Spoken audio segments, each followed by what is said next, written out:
A Segunda Guerra Mundial foi a primeira guerra total, tornando tênue a linha divisória entre combatente e civil. Representou o colapso moral do Ocidente, industrializando a barbárie em uma escala sem precedentes. Seu impacto ecoa nas cinzas de cidades como Dresden. Que lições você acha que a humanidade ainda precisa aprender com esse conflito? Curta esta publicação e deixe sua opinião nos comentários. Para entender esse conflito, é preciso explorar as complexas interações entre as políticas internas das nações, suas ideologias radicais, nazismo, fascismo e militarismo japonês, os avanços tecnológicos que o tornaram tão letal e a brutalidade sistemática e planejada contra populações inteiras. A guerra não se limitou aos campos de batalha. Ela abrangeu a retaguarda, as fábricas, onde a produção em massa de armamentos foi crucial, marcando a supremacia industrial dos aliados, a espionagem e as complexidades da guerra da informação, a propaganda onipresente que desumanizava o inimigo e, tragicamente, os campos de extermínio, verdadeiras fábricas da morte projetadas com eficiência industrial. É fundamental reconhecer que o conflito foi impulsionado pela vontade deliberada e explícita dos regimes do eixo de destruir a ordem mundial liberal e reestruturá-la com base em princípios raciais, dominação imperial e negação absoluta dos direitos humanos básicos, e não por uma mera disputa territorial. O Tratado de Versalhes, em 1919, ironicamente, embora concebido para garantir uma paz duradoura após a Primeira Guerra Mundial, acabou por semear, sem querer, as sementes de futuros conflitos. A paz não foi conciliatória, mas punitiva. As duras reparações impostas à Alemanha, calculadas em bilhões de marcos de ouro, a perda de territórios significativos, como a região do Sarre, rica em carvão, a desmilitarização da Renânia e dos territórios orientais, incluindo o corredor polonês que dividia a Prússia Oriental do resto do Reich, e a humilhante cláusula de culpa de guerra, artigo 231, gerou um profundo ressentimento nacionalista e um sentimento de injustiça e traição em grandes setores da população alemã. Um sentimento habilmente e cinicamente manipulado por forças de extrema-direita. Este terreno fértil para a humilhação econômica e política, exacerbado pela hiperinflação catastrófica da República de Weimar no início da década de 1920 e pela subsequente Grande Depressão de 1929, foi magistralmente explorado pela ascensão de Adolf Hitler e seu Partido Nacional Socialista dos Trabalhadores Alemães, Partido Nazista.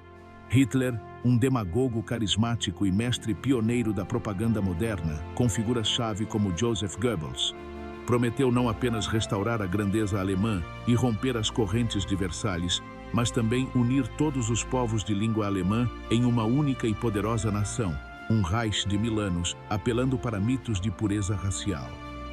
Sua ideologia, incorporada em Minha Luta, Mein Kampf, era um mosaico virulento de antissemitismo radical, anticomunismo virulento e expansionismo militar ilimitado. Para Hitler, a guerra não era apenas inevitável, mas uma purificação necessária para alcançar o objetivo do Lebensraum, ou espaço vital, na Europa Oriental, o que implicava a subjugação total, a realocação forçada e o eventual extermínio ou escravização das populações eslavas, poloneses, russos, ucranianos, que ele considerava racialmente inferiores. Untermenschen. O rearmamento alemão, frequentemente realizado em segredo e em violação direta do Tratado de Versalhes, como a reintrodução do serviço militar obrigatório, foi o primeiro passo concreto rumo ao conflito. Simultaneamente, na Itália, Benito Mussolini estabeleceu o primeiro Estado fascista do mundo em 1922, consolidando seu poder com o título de Dux. O fascismo italiano promoveu um nacionalismo agressivo e nostálgico do Império Romano, um culto de personalidade inquestionável em torno do líder e uma expansão imperial implacável no Mediterrâneo e na África, buscando transformar o Mediterrâneo em um Mare Nostrum, nosso mar.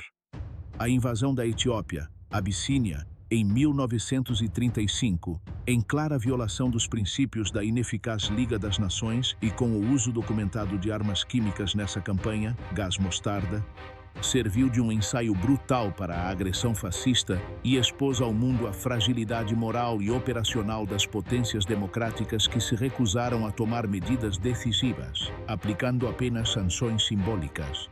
O eixo Roma-Berlim, formalizado em 1936, solidificou a aliança entre essas duas potências revisionistas com aspirações imperiais, a qual o Japão aderiu com o Pacto Anti-Comintern contra o comunismo internacional, lançando as bases para o Pacto Tripartite de 1940. No Pacífico, o Japão, sob o crescente controle de uma facção militar ultranacionalista e fortemente influenciado pelo shintoísmo estatal, que havia progressivamente marginalizado o poder civil e até mesmo o imperador, embora ele permanecesse a figura divina do Estado, também buscou um expansionismo radical. Esse expansionismo foi impulsionado pela necessidade crítica de recursos naturais, petróleo, borracha, minerais, ferro, para sua crescente base industrial e pela crença profundamente enraizada em sua superioridade racial e destino imperial. Hakoichiu, os 8 cantos do mundo sob o mesmo teto. A invasão da Manchúria em 1931, o estabelecimento do Estado fantoche de Manchukuo e a guerra em larga escala contra a China começaram em 1937, a Segunda Guerra Sino-Japonesa. Demonstraram a ambição de Tóquio de criar uma esfera de coprosperidade da Grande Ásia Oriental. É crucial destacar os crimes de guerra cometidos pelo exército imperial japonês na China, como o atroz massacre de Nanquim, onde dezenas de milhares de civis morreram, e o uso de guerra biológica pela sinistra Unidade 731. Eles previram a brutalidade sistemática e a desumanização que caracterizariam a guerra total no Pacífico. A resposta inicial das democracias ocidentais, principalmente a Grã-Bretanha, a França e os Estados Unidos, embora estes últimos tenham permanecido em grande parte isolacionistas até Pearl Harbor, foi a de apaziguamento. O trauma devastador da Primeira Guerra Mundial, a consciência das enormes perdas e a Grande Depressão, que exauriu os recursos econômicos, tornaram seus líderes profundamente relutantes em contemplar outro confronto militar. A estratégia liderada pelo primeiro-ministro britânico Neville Chamberlain baseava-se na crença fatalmente errônea de que as exigências de Hitler eram limitadas e que, ao satisfazer algumas delas, principalmente a revisão do injusto Tratado de Versalhes, uma paz duradoura seria garantida. Essa política, embora compreensível dado o contexto, foi, em retrospectiva, um erro de cálculo moral e estratégico que apenas serviu para encorajar o ditador. Essa política de apaziguamento atingiu seu ápice e seu ponto mais infame na Conferência de Munique de 1938. Ali, a Grã-Bretanha e a França cederam à exigência de Hitler de anexar a região dos Sudetos, na Checoslováquia, uma área estratégica rica em fortificações defensivas e recursos industriais, com base no argumento da autodeterminação alemã. A Checoslováquia, a única democracia funcional na Europa Central, não foi convidada a participar da sua própria partição, o que simboliza o abandono de uma nação aliada sob chantagem.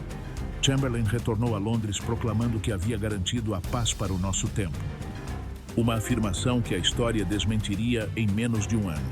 Longe de se sentir intimidado, Hitler sentiu-se encorajado pela fraqueza do Ocidente.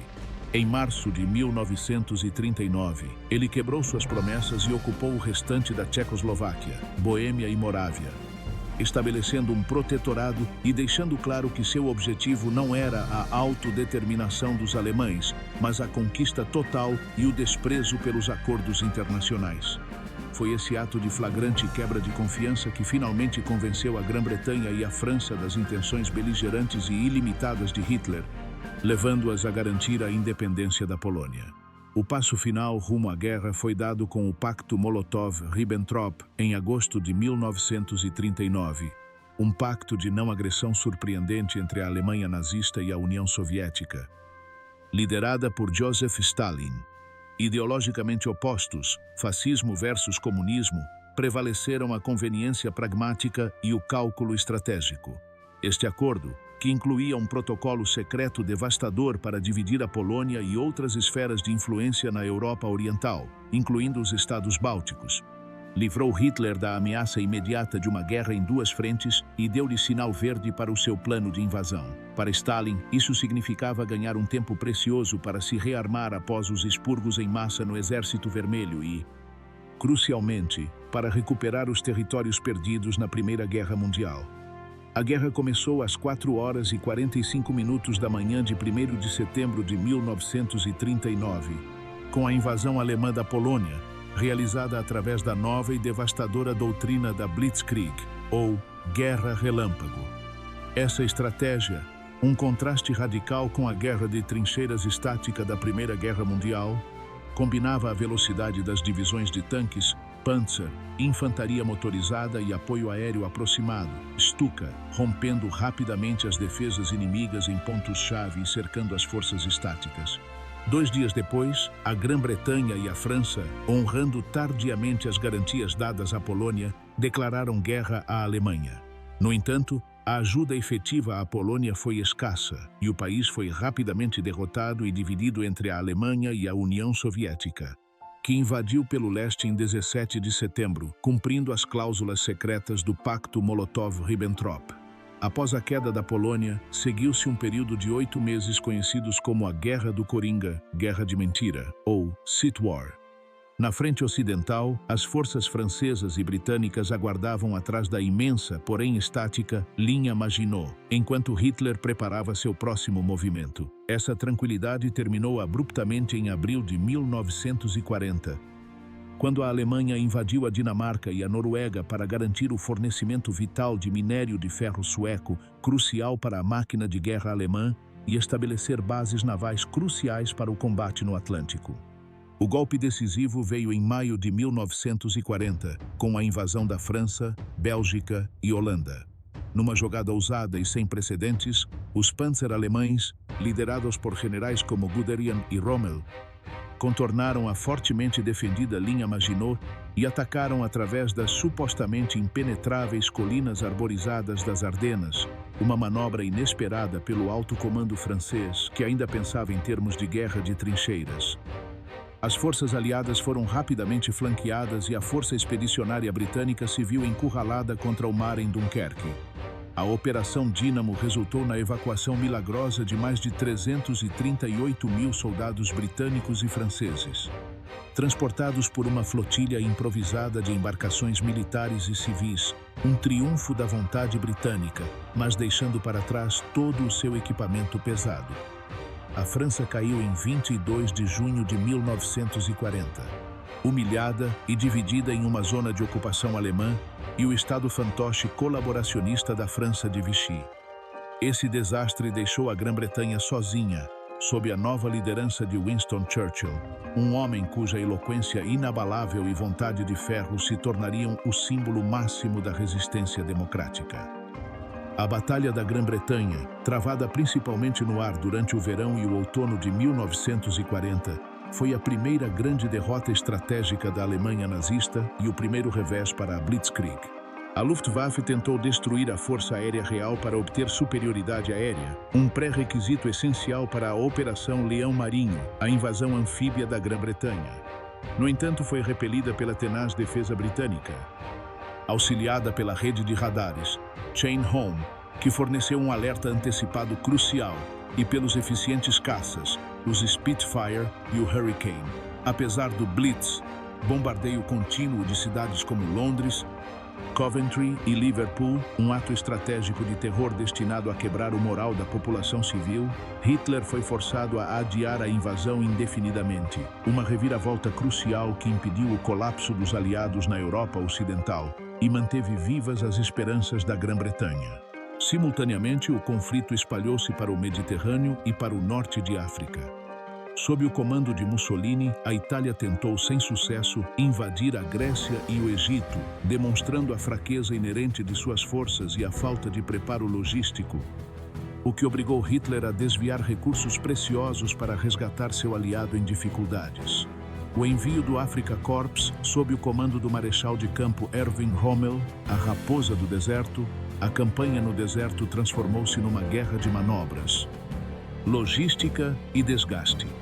No entanto, essas campanhas, juntamente com a necessidade de invadir a Iugoslávia e a Grécia em abril de 1941 para assegurar o flanco e apoiar a Itália, Operação Marita, desviaram forças vitais e, crucialmente, atrasaram em semanas a principal e fatídica ambição de Hitler, a invasão da União Soviética. Curta, inscreva-se e compartilhe. Em 22 de junho de 1941, a Alemanha lançou a Operação Barbarossa, a invasão maciça da União Soviética, rompendo o Pacto Molotov-Ribbentrop e abrindo a maior, mais brutal e mais sangrenta frente de batalha de toda a guerra, onde ocorreram 80% dos combates terrestres alemães e a maioria das baixas. O objetivo não era apenas militar, mas também ideológico e genocida: a destruição total do comunismo bolchevique, a eliminação do povo judeu e a conquista da supremacia do Lebensraum pela colonização alemã às custas da população eslava. A ofensiva inicial foi devastadora, capturando vastos territórios, incluindo a Ucrânia e a Bielorrússia, e fazendo milhões de prisioneiros soviéticos, a maioria dos quais morreria de fome ou maus-tratos deliberados no que foi uma guerra implacável de extermínio racial. No entanto, a estratégia da Blitzkrieg não conseguiu provocar o colapso total do Exército Vermelho antes do inverno russo.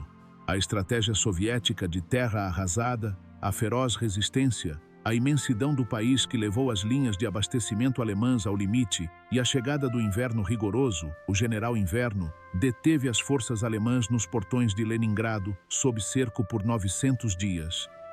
Moscou e Stalingrado no final de 1941. Stalin conseguiu mobilizar as vastas reservas humanas e os recursos industriais da União Soviética, transferindo fábricas inteiras, uma a uma, para o leste dos Montes Urais, fora do alcance alemão, enquanto mantinha um fluxo constante de tanques T-34 e canhões, ao mesmo tempo que se beneficiavam do apoio material vital do Lend-Lease dos Estados Unidos. Enquanto a Wehrmacht se congelava diante de Moscou, as tensões entre o Japão e os Estados Unidos no Pacífico atingiam um ponto de ruptura, devido à expansão japonesa no Sudeste Asiático, que ameaçava as Filipinas americanas e as colônias europeias ricas em recursos. E o embargo total ao petróleo americano, uma medida punitiva vital que estrangulou a economia de guerra japonesa. Em 7 de dezembro de 1941, o Japão lançou um ataque surpresa devastador contra a frota do Pacífico dos USS em Pearl Harbor, Havaí, acreditando erroneamente que isso enfraqueceria os Estados Unidos por tempo suficiente para que o Japão consolidasse um vasto império. Este ato, longe de alcançar seu objetivo a longo prazo, uniu uma nação anteriormente isolacionista sob o lema "Lembrem-se de Pearl Harbor". Os Estados Unidos declararam guerra ao Japão em 8 de dezembro. 3 dias depois, a Alemanha, honrando sua aliança com Tóquio, naquele que muitos historiadores consideram seu maior erro estratégico, já que não era obrigada a fazê-lo, declarou guerra a Washington. Este evento transformou o conflito europeu em uma guerra verdadeiramente global, selando a participação das superpotências em ambos os teatros de operações e, crucialmente, colocando o imenso poderio industrial e econômico dos Estados Unidos, o arsenal da democracia, a serviço da causa aliada, uma capacidade produtiva que o eixo jamais poderia igualar. O ano de 1942 marcou a virada estratégica em ambas as frentes principais, onde a maré da guerra foi permanentemente revertida em favor dos aliados. A supremacia inicial do eixo havia chegado ao fim. Em junho de 1942, a Batalha de Midway foi uma vitória decisiva para a Marinha dos US. Através da interceptação e decodificação de comunicações japonesas, graças à inteligência ultra, especificamente a quebra do código JN-20 e 5B, a Marinha dos EU armou uma emboscada, destruindo 4 porta-aviões pesados japoneses, o coração de sua força de ataque naval.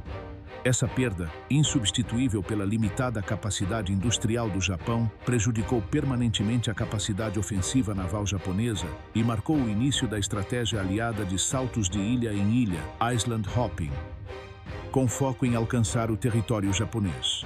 Na Europa, a Batalha de Stalingrado, de agosto de 1942 a fevereiro de 1943, foi o ponto de virada mais brutal e significativo, considerado o golpe final nas aspirações alemãs no leste.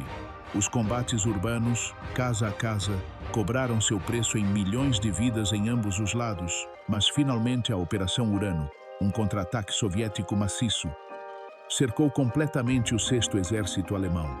A rendição de mais de 91 mil soldados alemães em Stalingrado foi um desastre moral e estratégico, do qual a Wehrmacht nunca se recuperou. o Exército Vermelho tomou a iniciativa estratégica e começou seu avanço inexorável, embora custoso, para o oeste. Simultaneamente, no norte da África, o marechal de campo britânico Bernard Montgomery interrompeu o avanço final de Rommel em direção ao Canal de Suez na Segunda Batalha de El Alamein, em outubro de 1942, garantindo o acesso ao petróleo do Oriente Médio. Pouco tempo depois, forças americanas e britânicas desembarcaram em Marrocos e na Argélia na Operação Tocha. As forças do eixo no norte da África, encurraladas num movimento de pinça, foram derrotadas em maio de 1943, abrindo caminho para a invasão aliada da Itália, o ventre mole da Europa que Churchill havia defendido. A partir de 1943, o eixo estava em retirada em todas as frentes. A Conferência de Casablanca entre Roosevelt e Churchill, em janeiro de 1943, concordou com a política de rendição incondicional do eixo, procurando evitar qualquer ambiguidade que pudesse reavivar teorias da conspiração alemãs, como a punhalada pelas costas, após a Primeira Guerra Mundial. A invasão aliada da Sicília, Operação Husky, e do sul da Itália em julho de 1943, levou à derrubada de Benito Mussolini pelo Grande Conselho Fascista e pelo rei Vítor Emanuel II em 3. A Itália assinou um armistício com os aliados em setembro, mas foi imediatamente ocupada pela Alemanha, Operação Eixo, que desarmou as tropas italianas e resgatou Mussolini como líder fantoche da República Social Italiana no norte. A campanha italiana tornou-se uma frente de batalha lenta e brutal, montanhosa e difícil, que esgotou os recursos alemães com batalhas devastadoras como a de Monte Cassino. Enquanto os aliados ocidentais avançavam lentamente pela Itália, a União Soviética continuava suas ofensivas massivas na frente oriental. A Batalha de Kursk, em julho de 1943, a maior batalha de tanques da história, terminou com uma vitória decisiva dos soviéticos e pôs fim à capacidade da Wehrmacht de lançar ofensivas estratégicas em larga escala no leste. A partir de então, o Exército Vermelho, melhor abastecido graças ao Lend-Lease americano e com uma capacidade de mobilização de tropas aparentemente inesgotável, tornou-se a força dominante, empurrando os alemães para o oeste com uma brutalidade que espelhava a ferocidade da ocupação nazista. A abertura da Segunda Frente na Europa Ocidental era um objetivo primordial da diplomacia aliada, insistentemente exigido por Stalin desde 1942 para aliviar a pressão na testa. Finalmente, em 6 de junho de 1944, o dia D, as forças aliadas ocidentais, sob o comando supremo do general Dwight D. Eisenhower, lançaram a Operação Overlord, um ataque anfíbio e aerotransportado massivo às praias da Normandia.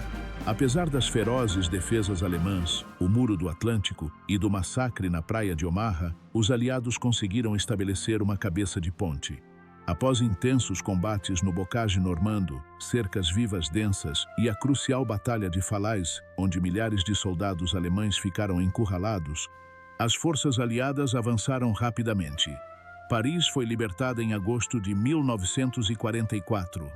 O sucesso da Operação Overlord significou que a Alemanha agora enfrentaria a guerra em 3 frentes, uma situação estrategicamente insustentável. Na frente ocidental, o último grande contra-ataque alemão foi o desesperado Ofensiva das Ardenas, Batalha de Bulge, em dezembro de 1944. Uma tentativa de Hitler de dividir as linhas aliadas e negociar a paz. A ofensiva fracassou diante da tenaz resistência, exaurindo as últimas reservas de homens e combustível da Wehrmacht. O fim da guerra na Europa acelerou na primavera de 1945. Os aliados ocidentais cruzaram o rio Reno e avançaram para leste, enquanto o Exército Vermelho invadia Berlim. Hitler cometeu suicídio em seu bunker, Führerbunker, em 30 de abril de 1945. Seu sucessor, o almirante Karl Dönitz, autorizou a rendição incondicional de todas as forças alemãs em 7 de maio de 1945, marcando o dia da vitória na Europa. A guerra continuou no Pacífico, onde o Japão se recusou firmemente a render-se, apesar das derrotas contínuas, da destruição de sua capacidade naval e dos bombardeios incendiários devastadores de suas cidades, como o de Tóquio em março de 1945.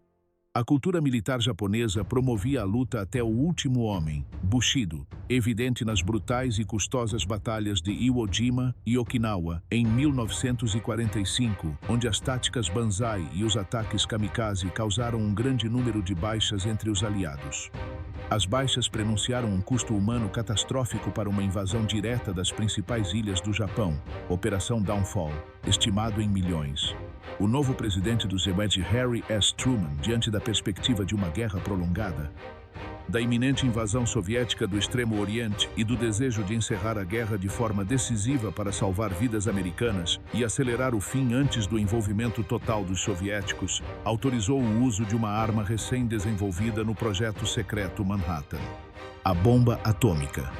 Em 6 de agosto de 1945, o bombardeiro Enola Gay lançou a primeira bomba atômica, Little Boy, sobre Hiroshima. 3 dias depois, Fat Man caiu sobre Nagasaki. Entre os dois ataques, a União Soviética declarou guerra ao Japão e invadiu a Manchúria, Operação Tempestade de Agosto. A combinação da devastação atômica, uma demonstração de poder que superou qualquer defesa, e a entrada soviética no conflito finalmente convenceram o imperador Hirohito a intervir diretamente no processo de rendição. Um ato sem precedentes na história moderna do Japão. O Japão anunciou sua rendição em 15 de agosto de 1945 e a assinatura formal ocorreu a bordo do navio de guerra USS Missouri, na Baía de Tóquio, em 2 de setembro de 1945, encerrando oficialmente a Segunda Guerra Mundial. A Segunda Guerra Mundial teve um custo humano incalculável, estimado entre 50 e 85 milhões de mortos, a maioria civis. A União Soviética sofreu as maiores perdas, estimadas em 27 milhões entre militares e civis. A guerra foi um cadinho de atrocidades em massa, mas também expôs o mal em sua forma mais sistemática e industrializada. O Holocausto. O plano nazista para o extermínio racial, solução final, concebida e executada metodicamente pela SS, resultou no assassinato de aproximadamente 6 milhões de judeus, juntamente com milhões de outras vítimas consideradas indesejáveis: ciganos, homossexuais, pessoas com deficiência e opositores políticos, em campos de concentração e extermínio como Auschwitz, Birkenau, Treblinka e Sobibor. A magnitude dessa atrocidade, juntamente com os crimes japoneses na Ásia, levou à criação de tribunais internacionais, como os julgamentos de Nuremberg, para líderes nazistas, e os julgamentos de Tóquio, para líderes japoneses, que julgaram os principais líderes nazistas por crimes de guerra, crimes contra a paz e o conceito recém-definido de crimes contra a humanidade. Esses julgamentos lançaram as bases para o direito penal internacional moderno, estabelecendo o princípio de que os líderes podem ser responsabilizados individualmente por atrocidades cometidas, mesmo em tempos de guerra. A guerra transformou permanentemente a ordem mundial. O poder e a riqueza das antigas potências imperiais europeias, Grã-Bretanha e França, foram destruídos pela guerra e pela dívida, desencadeando um processo irreversível de descolonização na África e na Ásia nas décadas seguintes. Além disso, duas novas superpotências surgiram, diametralmente opostas em ideologia e capacidade militar, incluindo a posse, pela primeira vez, de armas atômicas: os Estados Unidos, capitalismo, democracia liberal, e a União Soviética, comunismo, totalitarismo. Essa bipolaridade deu lugar à Guerra Fria, um conflito de tensões ideológicas, geopolíticas e de aquisição militar que dominaria a segunda metade do século XX. A Europa estava dividida pela Cortina de Ferro, uma metáfora cunhada por Churchill. A Alemanha, epicentro do conflito, estava dividida em República Federal da Alemanha, Ocidente, capitalista, aliada da OTAN, e República Democrática Alemã, Leste, comunista, aliada do Pacto de Varsóvia. A Guerra Fria foi caracterizada pela corrida armamentista nuclear, pela criação de alianças militares antagônicas, OTAN e Pacto de Varsóvia, e por guerras por procuração em locais como a Coreia e o Vietnã, mantendo o mundo em um estado de paz armada. Na tentativa de prevenir futuras catástrofes e fomentar a cooperação internacional, a Organização das Nações Unidas foi estabelecida em 1945, substituindo a fracassada Liga das Nações. foi concebida para fornecer uma plataforma para a diplomacia global, a segurança coletiva e a promoção dos direitos humanos, estabelecendo a Declaração Universal dos Direitos Humanos. Ao mesmo tempo, instituições econômicas como o Banco Mundial e o Fundo Monetário Internacional, criadas em Bretton Woods em 1944, foram concebidas para regular e estabilizar a economia global, prevenir as práticas protecionistas da Grande Depressão e impulsionar a reconstrução de nações devastadas. A Segunda Guerra Mundial foi, em essência, uma batalha épica pela sobrevivência da humanidade e pelos valores da liberdade e da dignidade contra a barbárie do totalitarismo. A derrota dos ditadores fascistas e nazistas foi uma vitória monumental, mas também deixou o mundo profundamente marcado pelo trauma e forçado a aprender a conviver com a sombra permanente da aniquilação nuclear. O legado da guerra é um alerta perene sobre os perigos do extremismo, do nacionalismo desenfreado, da ambição imperial e da falha da vigilância internacional, lembrando-nos de que a paz é uma construção frágil que exige esforço constante, vigilância democrática e um compromisso coletivo com a memória histórica para evitar que a história se repita. Curta, inscreva-se e compartilhe. Até a próxima.